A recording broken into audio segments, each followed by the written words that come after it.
저는 동네에서 작은 세탁소를 운영하는 사람입니다.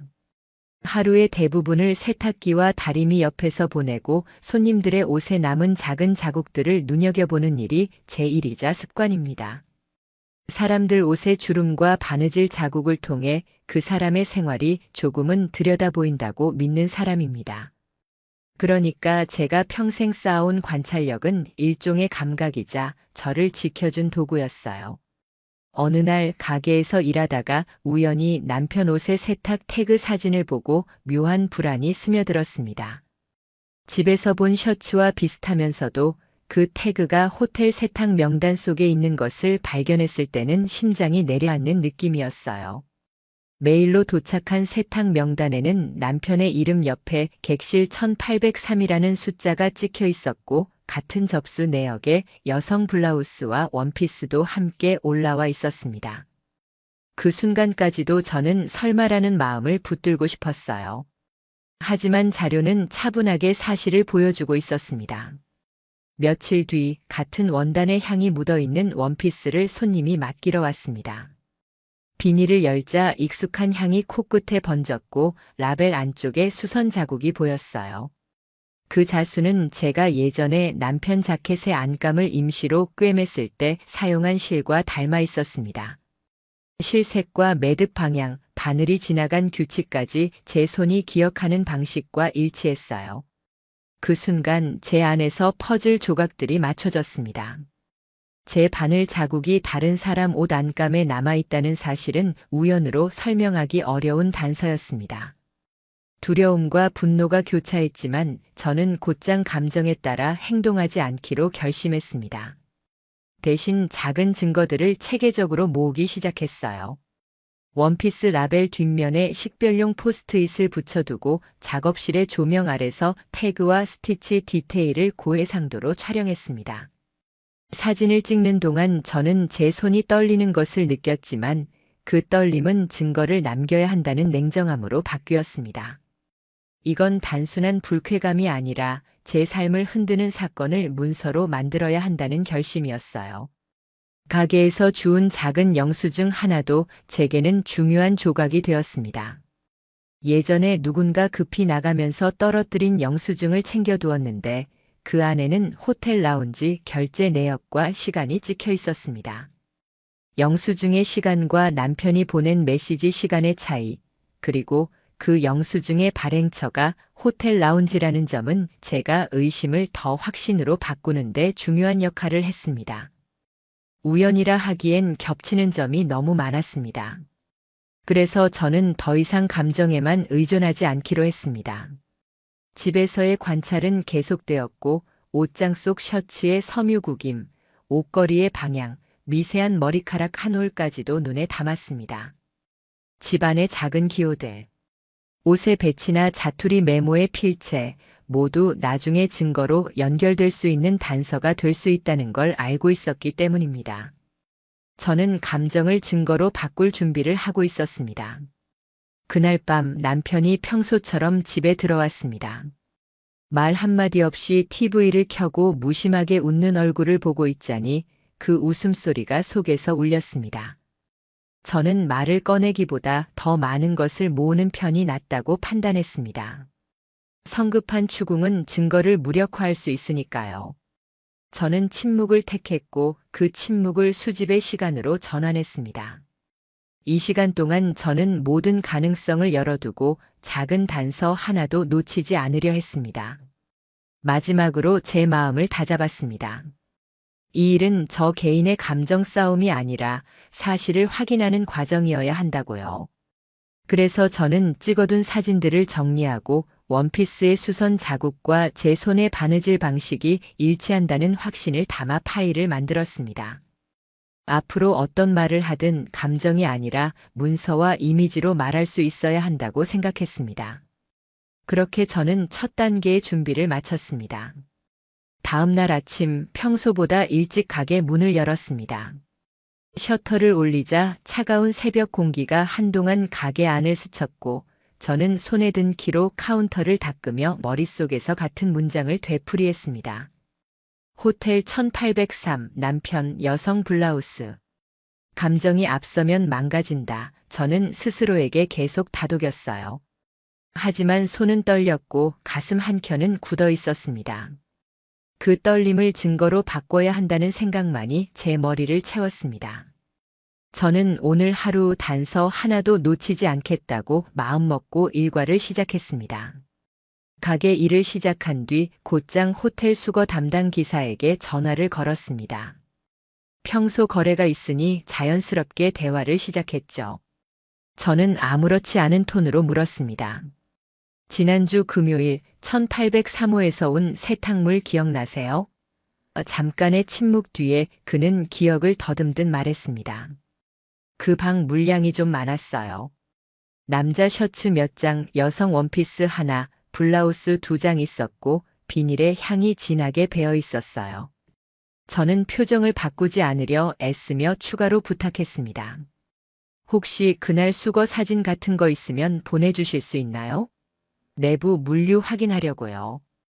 기사는 습관처럼 현장 사진을 남긴다며 곧 사진을 보내주겠다고 했습니다. 사진이 도착하자 저는 모니터 앞에 숨을 죽였습니다. 사진에는 카트 위에 실린 흰 봉투가 보였고 멀리 라운지와 엘리베이터 직원들이 보였습니다. 인물은 흐릿했지만 봉투 모양과 주변 배치는 호텔 수거용 카트에 놓인 봉투와 일치했습니다. 저는 사진을 확대하고 축소하며 그 봉투의 모양, 스티커 자리, 카트 흔적 등을 꼼꼼히 비교했습니다. 인물의 얼굴은 확인되지 않았지만 그날의 동선과 물건 배치가 제가 가진 다른 단서들과 맞물리기 시작했습니다. 저는 그 사진을 파일로 보관하고 날짜 시간 메모를 바로 적어두었습니다. 오전 내내 저는 세탁 접수 장부와 지난 며칠간의 개인 수선 기록을 대조했습니다. 호텔 제휴 물량은 따로 표시해두는 우리 장부의 색깔과 개인 고객 쪽의 수선 내역을 하나씩 대조하자 의미 있는 패턴이 보이기 시작했어요. 제가 적어둔 메모 중 하나 향 강함, 비닐 추가가 하얀 봉투에서 풍겼던 향과 동일 계열이라는 점을 다시 확인했습니다. 작은 표현이었지만 반복되면 강력한 증거가 됩니다. 저는 그 메모들을 스캔해 법률 파일 폴더에 추가했습니다. 점심 무렵 평소처럼 수선 완료 문자를 보낼 때가 왔습니다. 저는 일부러 침착한 말투로 문자를 보냈습니다. 수선 완료되었습니다. 방문 가능하시면 찾아가 주세요. 발송 버튼을 누를 때 제 손가락은 굳어 있었지만 감정적 반응을 일으키지 않기 위해 최대한 평정심을 유지했습니다. 그 문자를 보낸 이유는 단순한 고객 응대가 아니라 그녀의 반응과 방문 시간을 통해 패턴을 더 확실히 보려는 계산된 행동이었습니다. 저는 나중에 방문 시간과 이동 경로가 남편의 동선과 겹치는지를 확인하려고 했습니다. 오후에는 가게에서 만날 수 있는 작은 증거들을 더 모았습니다. 같은 종류의 비닐, 접수표의 필체 패턴, 포장 방식의 미세한 차이까지 사진으로 남겼습니다. 또한 카운터에 있던 영수증과 포장용 스티커를 따로 보관해 두었고 누가 어떤 방식으로 포장했는지 기억해 두기 위해 당시 가게 안에 있던 직원의 이름과 근무 시간을 적었습니다. 이런 사소한 기록들이 쌓이면 같은 사람의 흔적을 만드는 데 도움이 됩니다. 저는 이것들을 모두 날짜별로 정리해 컴퓨터에 백업했습니다. 저녁이 되자 저는 제가 확인할 수 있었던 범위 내에서 남편의 평소 출퇴근 시간과 그 주의 휴대전화 위치 기록을 다시 한번 교차해 보았습니다. 명확한 일치가 보이면 좋겠지만 아직은 조각들이 완벽히 맞물리진 않았습니다. 그래서 저는 다음 행동을 준비했습니다. 다음 날 저는 카페 착석으로 호텔 로비를 관찰하는 일을 계획했고 필요하면 다시 수거 기사와 연락해 추가 사진을 요청하기로 했습니다. CCTV 확보 같은 민감한 자료는 변호사와 상의해 정식 절차로 진행할 생각이었고 그 전에 제가 현장에서 직접 확인할 수 있는 것들을 최대한 모아둘 생각이었습니다. 그날 밤 가게 문을 닫으며 저는 조용히 목록을 점검했습니다. 수거 사진, 접수 장부, 향과 비닐의 일치, 수선 접수 기록, 수선 완료 문자 발송 기록, 그리고 제가 정리한 날짜별 파일들.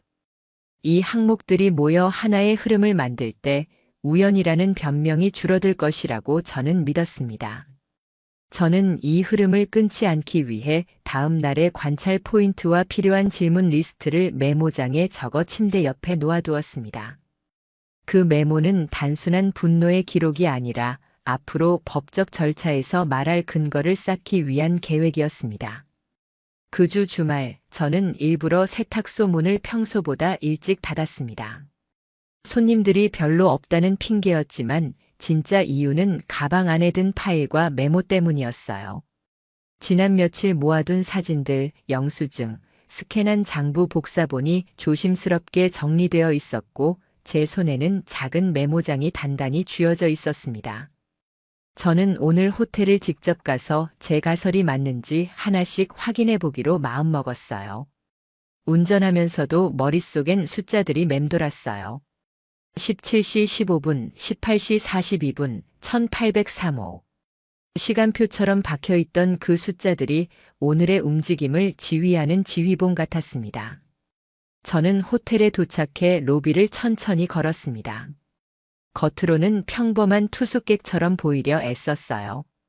라운지 소파에 앉아 주변을 관찰하는 동안 저는 손에 든 파일을 다시 한번 훑었습니다.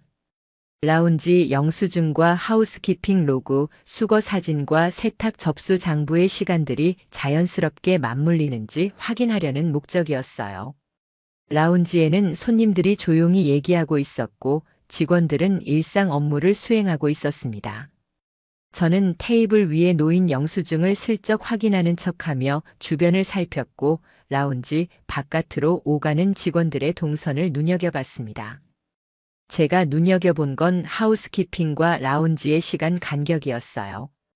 만약 객실에서 세탁을 맡긴 뒤 곧장 라운지로 내려왔고 라운지 결제 시각과 수거 기사 도착 시간이 일치한다면 그날의 동선은 자연스럽게 이어집니다.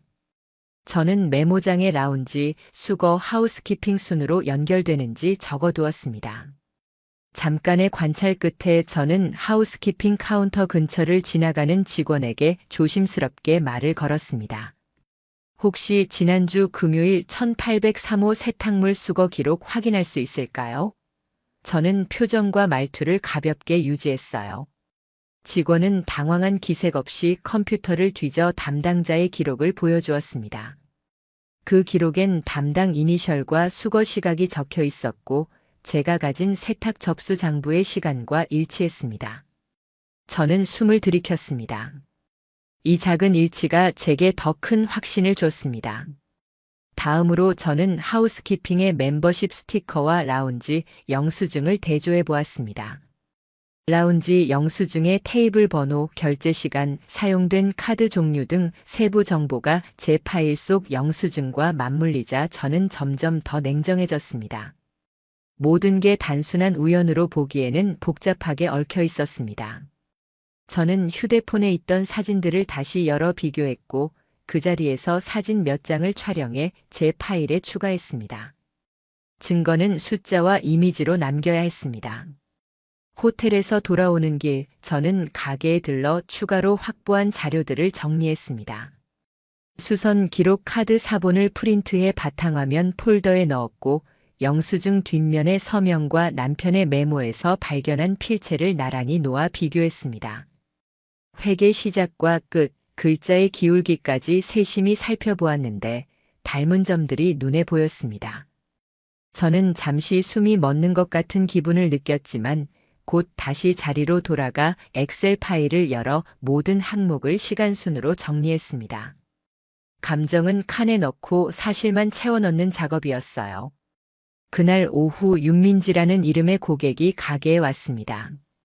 저는 일부러 밝은 표정을 유지하고 계산대 뒤에서 대화를 나눴습니다. 그녀는 원피스를 맡겼고 제가 맡았던 그 옷을 집어들었을 때 코끝에 익숙한 향이 스쳤습니다. 제 손은 자연스럽게 라벨을 확인했고 그 안쪽에 남은 수선 자국이 제 기억 속 바느질 방식과 일치함을 확인했습니다. 저는 조심스럽게 사진 몇 장을 더 찍었습니다. 이 순간이야말로 제 파일들이 하나로 엮이는 단서가 되는 지점이었어요. 저녁이 되자 저는 변호사 상담을 예약했습니다. 모든 것을 혼자 끌고 가기엔 위험하다는 사실을 너무 잘 알고 있었거든요. 법적 절차 없이 CCTV나 통신 기록을 임의로 확보하는 것은 문제가 될 수 있으니 앞으로 필요한 자료는 변호사와 상의해 정식 절차를 통해 요청할 생각이었습니다. 변호사와의 상담에서 저는 지금까지 모은 자료 목록을 정리해 보여줄 예정이었고 그 자료들이 법원에서 증거로 인정될 수 있도록 보관 방법과 추가로 필요한 항목을 정확히 물어볼 작정이었습니다. 밤이 깊어 저는 마지막으로 오늘의 목록을 점검했습니다. 호텔 접수 시간과 라운지 영수증 시간의 일치, 수거 사진과 봉투의 형태 일치, 수선 자국의 유사성, 픽업 차량의 GPS 운행 기록까지. 이 모든 것을 시간 순으로 배열했을 때 우연이라는 설명은 점점 힘을 잃어갔습니다. 저는 이제 다음 단계, 호텔 로비 관찰을 좀 더 체계적으로 하는 1. 변호사의 법적 절차 진행, 카드 사용 내역 통신 기록의 공식 요청을 준비하기로 했습니다. 제 목표는 단 하나였습니다. 감정이 아니라 확실한 문서와 기록으로 이 사건을 말로 증명하는 것. 저는 그렇게 제 분노를 차분히 정리해 파일로 만들고 잠자리에 들었습니다. 4단계. 저는 아침에 일찍 문을 열고 가게 안을 정리한 뒤 변호사 사무실로 향했어요. 가방 안에는 지난주부터 모아둔 사진들, 영수증, 수선 기록, 하우스키핑 로그 복사본, 수거 사진 파일이 정리되어 있었고 제 손에는 앞서 적어둔 시간표와 메모가 들려 있었어요. 변호사를 처음 만났을 때는 목소리가 떨렸지만 저는 준비해온 파일들을 하나씩 조용히 건넸습니다. 변호사는 자료를 차분히 넘기며 상황을 정리해 주었고 제게 앞으로 해야 할 절차를 구체적으로 설명해 주었어요. 저는 변호사 앞에서 제 억울함을 길게 말하기보다 증거를 어떻게 법적 절차로 연결할지에 대해 묻는 데 집중했습니다. 변호사는 먼저 증거의 연결고리를 명확히 할 것을 권했고 호텔 측에 CCTV 영상과 하우스키핑 로그, 세탁소 제휴 내역, 라운지 영수증 원본을 법원 명령으로 확보해야 한다고 설명했습니다. 또한 카드 사용 내역과 통신사 위치 기록은 임의로 조회할 수 없으니 저와 남편의 동선 비교를 위해 필요하면 법적 동의서나 법원 절차를 통해 정식으로 요청해야 한다고 했어요. 변호사는 제가 이미 모아둔 접수 장부와 사진들이 큰 힘이 될 수 있다고 말하면서도 향후 절차에서 증거의 보관 방식과 원본 보존이 매우 중요하다고 거듭 강조했습니다. 제가 특히 걱정했던 것은 CCTV나 통신 기록을 개인적으로 확보하다가 오히려 불리해지는 상황이 생기지 않을까 하는 부분이었어요. 변호사는 그 점을 명확히 해주었어요. CCTV는 호텔 측이나 관리회사에 보존 요청을 보낸 뒤 법원의 수색 증거 보전 명령이나 정식 제출 요구로 확보해야 하고 통신 기록이나 카드 내역 역시 법원의 허가 또는 당사자 동의 없이 임의로 열람하면 법적 문제가 될 수 있다는 점을 분명히 했습니다. 저는 변호사의 안내를 들으면서 지금까지 제가 해온 모든 수집 행위가 정당한 범위 안에서 이루어졌는지 다시 확인했고 앞으로는 변호사를 통해 절차를 밟기로 결심했어요. 그날 변호사와 함께 저는 몇 가지 서류에 서명했습니다. 우선 증거물 보존과 제출을 위해 변호사에게 제 사진 원본과 스캔 파일을 맡겼고 법적 절차 진행을 위한 기본 위임장과 연락처 확인서의 도장과 서명을 했어요. 변호사는 호텔에 정식으로 보존 요청을 보내고 하우스키핑 로그와 라운지 영수증의 원본 제출을 요구하기로 했습니다. 저는 마음속으로는 불안했지만 동시에 안도감도 느꼈어요. 지금까지 제 손으로 모은 것들이 변호사 손에서 법적 기능을 가지게 되는 순간이었기 때문이에요. 변호사는 또한 카드 사용 내역과 통신 위치 기록을 확보하는 방법을 설명해 주었습니다. 기본 원칙은 당사자 동의가 없으면 통상 조회가 불가능하므로 당사자 동의를 받아 제출받을 수 있다면 가장 간단하다고 했습니다. 만약 동의가 어렵다면 증거 보전이나 소송 과정에서 법원에 자료 제출 명령을 신청해야 한다고 했어요. 저는 마음속으로 남편과의 직접적인 대결을 아직 원치 않았기 때문에 우선 법적 절차를 통해 안전하게 증거를 확보하자고 결심했습니다. 변호사는 제가 준비해온 시간표와 영수증, 세탁 접수 기록이 카드 통신 자료와 잘 맞물리면 사건의 흐름을 입증하는 데 큰 도움이 될 것이라고 했어요. 집으로 돌아오는 길에 저는 가방 속 파일을 다시 한번 정리했습니다. 라운지 영수증의 결제 시간, 하우스키핑 로그의 수거 시간, 세탁소 접수 장부의 기록들, 그리고 저의 수선 자국 비교 사진까지.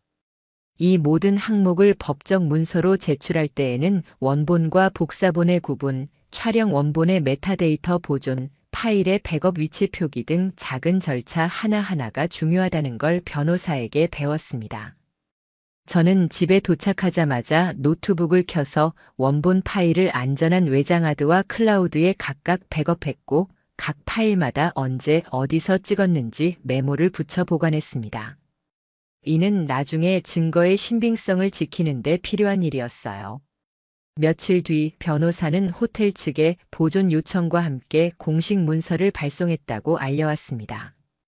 호텔 측은 우선 해당 날짜의 하우스키핑 로그와 라운지, 영수증 원본을 보관하겠다는 회신을 보내왔고 CCTV 영상은 법적 요청이 있을 경우에만 제공 가능하다는 답변을 해왔다고 했어요. 변호사는 다음 단계로 법원에 증거보전 신청을 넣어 CCTV 원본 확보와 카드 통신 기록의 제출을 요청하자고 했습니다. 저는 변호사의 계획표를 보고 하나씩 체크박스를 채워 나갈 때마다 가슴 한구석이 묵직하게 가라앉는 것을 느꼈어요. 하지만 동시에 이제는 체계적으로 간다는 묘한 안정감도 함께 왔습니다. 그와 동시에 저는 가게에서의 일상도 계속해 나갔습니다. 손님 응대는 평소처럼 했고 그 속에서 새로운 단서가 있나 민감하게 관찰했어요. 윤민지가 다시 방문했을 때 저는 일부러 대화를 길게 이어가지 않았지만 그녀의 필체 포장 방식향의 종류 같은 사소한 습관들을 더 세심히 기록했습니다. 작은 습관들이 모이면 큰 연결고리가 될 수 있다는 것을 저는 이미 알고 있었어요. 변호사와의 절차가 진행되는 동안 저는 현장에서 제가 직접 통제할 수 있는 것들을 가능한 한 안전하게 더 모아두기로 했습니다. 하루는 변호사에게서 전화가 왔습니다. 법원에 제출할 증거 목록을 최종 정리할 준비가 되었으니 제가 증언할 진술서를 작성해 달라고 했습니다. 저는 집으로 돌아와 조용히 앉아 그동안의 일들을 시간 순서대로 글로 정리하기 시작했어요. 감정적인 표현은 최대한 자제하고 사실 위주로 언제 무엇을 보고 어떤 파일을 확보했는지, 어떤 대화를 나눴는지를 차분하게 적었습니다. 저는 그 글을 변호사에게 보내고 변호사는 그것을 바탕으로 진술서 초안을 만들어 법원 제출용으로 다듬을 것이라고 말해주었어요. 이렇게 한 줄 한 줄 정리할 때마다 저는 제 억울함을 조금씩 외형으로 바꾸어가는 기분이 들었습니다. 그날 밤 저는 침실 불을 끄고 천장에 누워 오래전 우리 결혼 전의 기억들을 떠올렸습니다. 상황은 무섭고 아프지만 저는 이제 감정에 휩쓸리지 않고 절차로 맞서기로 했어요. 변호사가 준비한 다음 단계는 법원에 증거보전 신청을 넣어 CCTV와 통신, 카드 내역의 확보를 시도하는 것과 확보된 자료를 토대로 상대방에게 법적 통지를 보내는 것이었어요. 저는 그 모든 과정에 협조하기로 마음먹었고 이제 남은 것은 시간과 법률 절차가 만들어낼 결과를 묵묵히 기다리는 일이었습니다. 노란도시락님 요청하신 대로 5단계 대본을 준비했습니다. 다음 단계로 이어질 수 있도록 사건 전개와 감정선, 법적 절차 묘사를 자연스럽게 연결했습니다. 아래는 이야기 형식의 대본입니다. 5단계. 첫 재판날 아침 저는 평소보다 일찍 집을 나섰습니다. 회색 건물 앞에 서서 햇빛을 바라보니 그 빛이 오늘따라 더 차갑게 느껴졌습니다. 가방 안에는 변호사와 함께 정리한 증거 파일들이 단단히 들어 있었고 제 손엔 그동안 적어둔 메모 하나가 쥐어져 있었습니다. 숨을 깊게 들이켠 뒤 저는 법원 건물 안으로 들어갔습니다. 방청석에 앉아 있을 때도 제 심장은 고요하지 않았지만 가능한 한 차분하게 서류를 손에 쥐고 있었습니다. 저는 오늘의 목표가 감정 표출이 아니라 사실을 차근차근 보여주는 것임을 스스로에게 되새겼습니다. 곧 문이 열리고 피고들이 들어왔습니다. 남편은 평소보다 수척해 보였고 옷매무새도 흐트러져 있었습니다. 윤민지는 눈밑이 어두웠고 고개를 숙이고 있었습니다. 저는 그들을 똑바로 보지 않았습니다. 제 시선은 오직 변호사와 제출될 증거들, 그리고 판사석에 있었습니다. 재판이 시작되자 변호사들이 정리한 자료가 법정에 제출되기 시작했습니다. 제 변호사는 호텔 세탁 명단과 세탁소 접수 장부 라운지, 영수증, 하우스키핑 로그, 그리고 원피스 안쪽에 바느질 사진까지 하나씩 꺼내어 판사 앞에 놓았습니다. 자료가 탁자 위에 놓일 때마다 법정 안의 공기가 묵직해졌습니다. 판사는 서류를 천천히 훑어보더니 남편 측 변호사에게 질문을 던졌습니다. 이 객관적 자료들에 대해 반박할 점이 있습니까? 남편 측 변호사는 서류를 들추며 말을 이으려 했지만 이내 목소리가 흐려졌습니다. 그들은 호텔 방문 자체는 인정했으나 업무상 만남이었다고 주장했습니다. 그러나 제 변호사는 라운지 영수증의 카드 명의가 윤민지로 되어 있다는 추가 증빙을 내놓았습니다. 그 순간 남편의 얼굴이 창백해지는 것을 저는 보았습니다. 판사의 표정도 잠시 굳어졌습니다. 윤민지 측 변호사에게도 같은 질문이 이어졌습니다. 이 결제 내역과 세탁 기록, 그리고 위치 기록이 모두 같은 시간대에 포착되었는데 우연으로 보십니까? 짧은 침묵 후 그녀의 변호사는 우연일 수 있습니다라고 답했지만 목소리에 힘이 없었습니다. 저는 그 말을 듣고 속으로 생각했습니다. 우연이라는 말은 증거들이 연결되어 있을 때 설 자리를 잃습니다. 제가 모아둔 조각들이 하나로 맞춰지는 순간 법정의 균형도 조금씩 기울기 시작했습니다. 재판은 길게 이어지지는 않았지만 제게는 중요한 전환점이었습니다. 판사는 증거들을 꼼꼼히 확인했고 법정 내 분위기는 점점 저에게 유리하게 흘러갔습니다. 서류와 사진, 영수증, 로고들의 시간대가 서로 맞물리자 변호사들 사이의 말도 점점 줄어들었습니다. 저는 방청석에 앉아 모든 것이 기록으로 남는다는 사실을 느끼며 차분해졌습니다. 재판이 끝난 뒤 복도에서 변호사가 다가와 속삭였습니다. 이 정도면 사실상 이긴 겁니다. 다음 기일에는 배상액 조정 논의로 넘어갈 가능성이 큽니다. 그 말을 들었을 때 저는 한동안 숨을 놓지 못하고 벽에 기대 서 있었습니다. 법원을 나서는 길 뒤에서 들리는 작은 목소리에 저는 발걸음을 멈추지 않았습니다. 누군가 미안해요라고 했지만 저는 돌아보지 않았습니다. 그 말 한마디로 제 억울함이 사라지지는 않았기 때문입니다. 집에 돌아온 남편은 어색한 표정으로 민지가 많이 힘들어하더라라고 말했지만 저는 차갑게 대답했습니다.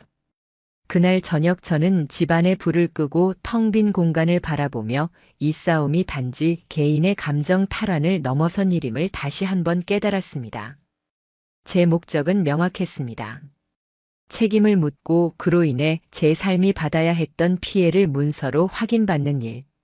저는 그 목표를 향해 차분히 걸어가기로 마음먹었습니다. 며칠 뒤 변호사로부터 연락이 왔습니다. 상대 측에서 일부 위자료를 조건 없이 지급하겠다는 제안을 해왔지만 금액을 줄여달라는 요청이 있다는 내용이었습니다. 저는 단호하게 대답했습니다. 줄이지 마세요. 합의하지 않습니다. 끝까지 갑니다. 변호사는 제 의사를 전달하고 결과를 기다리겠다고 했습니다. 그 소식을 들으며 저는 이상하게도 복잡한 감정 대신 냉정함이 더 크게 일렁이는 것을 느꼈습니다. 사람들의 말과 시선이 그녀의 주변을 바꾸고 남편의 직장에서도 불이익이 생긴다는 소문이 돌았습니다. 그러나 저는 그런 소문에 신경 쓰지 않기로 했습니다. 저는 법정에서 제 권리를 확인받을 때까지 멈추지 않을 것입니다. 재판 후의 일상은 이전과 같지 않았습니다. 가게에서 손님을 응대하며 저는 주변의 시선을 의식하지 않으려 애썼고, 카운터 위에 향을 닦아내려는 습관은 이제 증거를 정리하는 일과 함께 제 생활의 일부가 되었습니다. 하지만 저는 분명히 알고 있었습니다. 오늘의 승리는 끝이 아니라 과정의 일부일 뿐이며 남은 절차와 최종 판결까지 제게 해야 할 일이 남아있다는 것을요. 저는 서류 더미를 다시 정리하며 다음 기일을 준비하기로 했습니다. 노란도시락님 6단계. 마지막 변론 기일이 열린 날 법정안은 이상하리만큼 고요했어요. 변호사들이 서류를 정리하는 소리만 간헐적으로 들렸고 저는 무릎 위에 놓인 서류철을 꼭 쥔 채로 숨을 고르고 있었습니다. 오늘이 끝이라는 생각이 제 머릿속을 가득 채웠고 동시에 끝이 아니더라도 이 순간만큼은 담담하게 서 있어야 한다고 다짐했어요. 판사가 천천히 의자에 앉아 제출된 증거들을 다시 한번 훑어보더니 침착한 목소리로 입을 열었어요. 제출된 증거와 진술 그리고 기록을 종합했을 때 피고 윤민지 씨와 원고 배우자의 부정행위 사실이 인정됩니다. 그 말을 듣는 순간 법정의 공기가 변한 것 같았어요. 제가 그동안 하나씩 모아둔 사진과 영수증, 하우스키핑 로그, 수선 자국 비교가 결국 판사의 판단으로 연결되는 순간이었죠. 판결문의 문장이 이어질수록 제 가슴은 이상하게도 무겁지 않았습니다. 분노가 증명으로 바뀌는 장면을 목도하는 듯한 차분하고 묵직한 감정이었어요. 판사는 피해 회복과 관련된 금전적 배상에 대해서도 구체적인 지시를 내렸고 그 문장이 허공에 내려앉는 동안 피고 쪽의 표정이 조금씩 굳어지는 것이 눈에 들어왔습니다. 저는 그들이 어떤 말을 할지보다 이 결과가 제 일상에 어떤 의미를 주는지를 더 생각하려 했어요. 판결이 마련되자 법정안은 짧은 정적과 함께 숨소리만 들렸습니다. 윤민지는 두 손을 무릎 위에 얹고 고개를 숙인 채 손가락이 떨리는 모습이었고 남편 쪽은 굳은 표정으로 변호사와 눈을 마주치지 않았어요. 두 사람 모두 말이 없었고 그 침묵 자체가 이미 말보다 무거운 결과를 말해주고 있었습니다. 저는 그 자리에서 그들의 말이 필요 없다는 것을 느꼈습니다. 문서 한 장이 사람들의 관계를 바꾸는 힘을 가질 수 있다는 사실이 비로소 피부에 닿는 순간이었어요. 법원이 제시한 판결문을 받아들고 변호사가 옆에서 조용히 안내할 때 저는 긴장을 풀기보다는 차분히 숨을 고르며 다음 절차를 떠올렸습니다. 판결이 확정되면 집행 절차와 배상 이행 관련 단계가 남아있고 상대방이 항소를 할 가능성도 있지만 변호사는 그 가능성이 크지 않다고 했어요. 저는 앞으로 벌어질 과정까지 모두 예측해 두고 있었고 그 모든 것이 제 힘으로 이루어졌다는 사실에 묘한 안도감을 느꼈습니다. 법정을 나서는 길 복도 한쪽에서 누군가 작은 목소리로 미안해요라고 했지만 저는 멈추지 않았습니다. 그 말 한마디로 제 안의 상처가 사라지는 건 아니었고 저는 이미 이 문제를 문서와 절차로 해결하기로 선택했기 때문입니다. 집으로 돌아오던 발걸음은 가볍지 않았지만 확실히 다른 의미의 가벼움이 있었습니다. 무너졌던 일상이 서서히 제자리로 돌아올 것이라는 기대와 이제는 같은 일이 반복되지 않도록 기록과 절차를 믿을 수 있게 된 마음이 오랜만에 함께 섞여 있었어요. 그날 밤 저는 접수대 위에 놓인 증거 폴더들을 다시 한번 정리했습니다. 판결문 사본을 서랍에 넣고 모든 원본과 복사본의 위치를 표로 정리해 두었어요. 이건 단지 승리의 기록이 아니라 앞으로 혹시 있을지도 모를 추가 절차를 대비한 준비였죠. 저는 더 이상 감정에 따라 흔들리지 않기 위해 일상의 작은 루틴들을 되찾기로 했습니다. 이 과정은 끝이 아니라 정리의 시작이라는 생각이 들었어요. 법적 판결이 내려졌지만 제 안에는 복잡한 감정들이 여전히 남아 있었습니다. 통쾌함이나 복수심보다는 나는 내가 당한 일을 증거로 바꿔냈다는 실감이 더 컸습니다. 그리고 그 실감은 앞으로의 삶을 다시 설계하는 힘이 될 것이라는 믿음으로 바뀌었어요. 저는 천천히 숨을 고르고 셔터를 내리며 내일의 일상과 앞으로의 작은 목표들을 하나씩 떠올렸습니다. 오늘의 판결은 그 출발점이 될 거라고 저는 믿었습니다. 판결이 확정된 뒤 맞이한 첫 월요일 아침, 저는 평소처럼 세탁소 문을 여는 손이 조금 덜 떨리는 것을 느꼈어요. 집을 나서는 발걸음은 가볍지 않았지만 그 무게는 예전의 무기력함과는 달랐습니다. 이제 이 사건은 제 개인적인 분노만으로 끝나는 문제가 아니라 문서로 정리된 사실이 되었고, 저는 그 사실을 바탕으로 다시 삶을 설계해야 했어요. 판사는 제출된 증거들을 종합해 부정행위 사실을 인정했고, 그 말은 제 억울함이 공적인 판단으로 이어졌다는 뜻이었어요. 법원이 내린 결정이 제 손에 도착했을 때 저는 판결문을 한 장씩 넘기며 호흡을 조절했어요. 그 문서에 적힌 문장들이 단지 종이 조각 이상으로 느껴지는 순간 제 안의 감정은 복잡하게 뒤섞였습니다. 기쁨도 통쾌함도 여전히 아픈 상처도 있었습니다. 저는 한동안 말없이 판결문을 책상 위에 놓아두고 창밖을 바라보며 천천히 숨을 쉬었어요. 법적 판단이 저에게 준 가장 큰 선물은 이제 더 이상 내가 혼자 증명해야 한다는 불안에서 조금은 벗어났다는 점이었죠. 판결 이후 주변의 반응은 예상보다 빠르게 바뀌었어요. 소문이 퍼지며 상대방의 생활에 변동이 생겼고 그 영향이 제 귀에 전해졌습니다. 윤민지 씨가 다니던 곳에서 거래가 줄고 SNS를 비공개로 돌렸다는 이야기, 남편이 회사에서 불이익을 받았다는 얘기들이었어요. 저는 그런 소식들을 들으면서도 복잡한 감정 대신 담담함이 더 컸습니다. 이건 누군가를 망가뜨리려는 마음이 아니라 제 삶이 원래 있어야 할 자리로 돌아오는 과정이라고 느꼈기 때문이에요. 법적 절차가 끝난 뒤에도 실무적으로 해야 할 일들이 남아 있었습니다. 배상 이행을 위한 절차, 판결문 정리와 보관, 필요시 집행 신청 등 작은 행정들이었죠. 저는 변호사와 함께 판결문 사본과 원본을 정리하고 상대의 항소 여부나 이해 제기와 같은 앞으로의 가능성에 대비해 문서를 체계적으로 보관했습니다. 또한 세탁소의 운영을 예전처럼 단단히 지키기 위해 접수대와 파일 시스템을 더 깔끔하게 정돈했어요. 기록 하나하나가 제 삶을 지키는 도구라는 걸 이번에 다시 확인했기 때문입니다.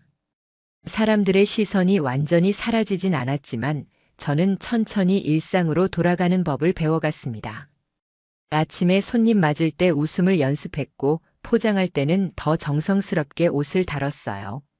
손님들과 짧게 나누는 잡담 속에서 저는 작은 위로를 받기도 했습니다. 어떤 손님은 정말 잘 버티셨어요 라고 말했고 어떤 이는 이제 편히 사세요 라며 응원의 말을 건넸습니다. 그런 말들이 제게는 판결문 이상의 위안이 되기도 했습니다. 동시에 저는 스스로를 돌보는 시간도 만들었어요. 긴장이 풀리자 미처 돌보지 못했던 신체와 마음의 피로가 올라왔거든요. 가까운 친구와 몇 번의 산책을 하고 밤에는 책을 조금씩 읽으며 생각을 정리했습니다. 누군가와 감정을 나누는 것 자체가 회복의 일부라는 것을 천천히 깨달아갔습니다. 또한 저는 이전보다 일에 더 집중할 수 있게 되었고 세탁소 운영 방식 중 개선할 점들을 하나씩 정리해 실무에 반영하기도 했어요. 어느 날 저는 접수대 위에 작은 문구를 붙였어요. 기록은 거짓을 이긴다라는 문장인데 손님들이 그 문구에 대해 물으면 저는 짧게 웃으며 설명했습니다. 이 문구는 단지 슬로건이 아니라 제가 이번 일을 통해 얻은 신념이었어요. 작은 태그 하나, 영수증 한 장, 사진 한 장이 결국 진실을 밝혀냈고 그 경험은 앞으로 제 생활과 일에 남을 교훈이 되었으니까요. 물론 모든 것이 완전히 회복된 것은 아니었습니다. 남편과의 관계는 이전과 같지 않았고 가끔은 과거의 장면들이 불현듯 떠오르며 숨이 막히기도 했습니다.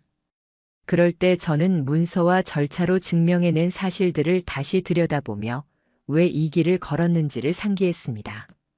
복수나 응징이 목적이 아니라 제 일상과 존엄을 회복하기 위한 선택이었다는 것을요.